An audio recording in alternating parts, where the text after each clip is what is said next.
कुरान पाक जी रस्मुल ख़त बि महफ़ूज़ आहे। रस्मुल ख़त सूरत ख़ती, असां नंढनि ॿारनि खे पता सूरत ख़ती लिखी ॾेखार। सूरत ख़ती लफ़्ज़ आहे सूरत ख़ती, लिखण जो तस्वीर सूरत ख़ती, जेका सूरत ख़ती असां चवंदा आहियूं। अरबी सूरत ख़ती अलॻि आहे, क़ुरान जी में थोरो फ़र्क़ु आहे, उहा बि महफ़ूज़ आहे। जेका रसूलुल्लाह सल्लल्लाहु अलैहि वसल्लम जे ज़माने में जंहिं अंदाज़ में लिखी वई, अॼु ताईं उहा कंहिं हुन में तब्दीली न कई आहे। मसलन तव्हांखे मिसाल ॾेई सम्झायां, लिहाज़ा अरबी में जेको लिखिबो आहे, आम अरबी जा तव्हां किताब पढ़ंदव त लिहाज़ा लाम हा ज़ाल गॾु लिखिबो आहे। क़ुरान में जेको आहे उहो लिहाज़ा में लाम अलॻि आहे, मा लिहाज़ल किताब। हाणे उते लिहाज़ा लाम हिन सां गॾियल कान्हे का, उहो पुराणो नुस्ख़ो क़ुरान जो खोले ॾिसंदव ऐं मौजूदु ॾिसंदव त लाम हुन खां अलॻि आहे। कंहिंखे ताक़त न आहे जो इनखे गॾु करे आहे त लिखण जो अंदाज़ हू बि सही आहे, हीअ बि सही आहे। बिस्मिल्लाहिर रहमानिर रहीम लिखबी आहे। क़ुरान जी रस्मुल ख़त छा आहे, सूरत ख़ती छा आहे, अर रहमान में मीम ऐं नून गॾु आहे। मीम जे मथां जंहिंखे कारी साहिब चवंदा आहिनि खड़ी ज़बर, उभी ज़बर आहे, उहा ॾिनल आहे।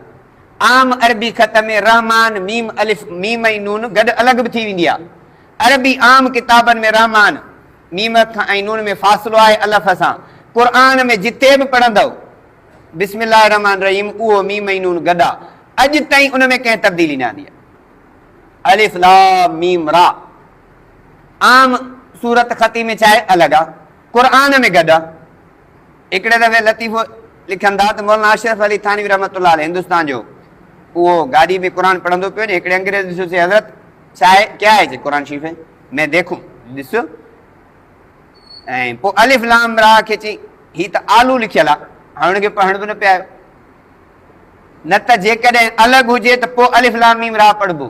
आम जेकॾहिं अरबी लिखबो त अलिफ अलॻि लाम अलॻि रा अलॻि, पर क़ुरान में इहो गॾु लिखबो, गॾु अलॻि न लिखबो।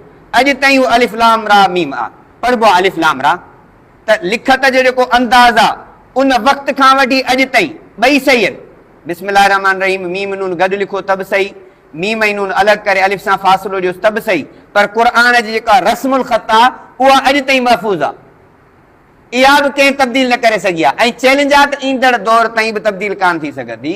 कंहिंखे इहा ताक़त न आहे। अलाह साईं एॾी हिफ़ाज़त कई आहे।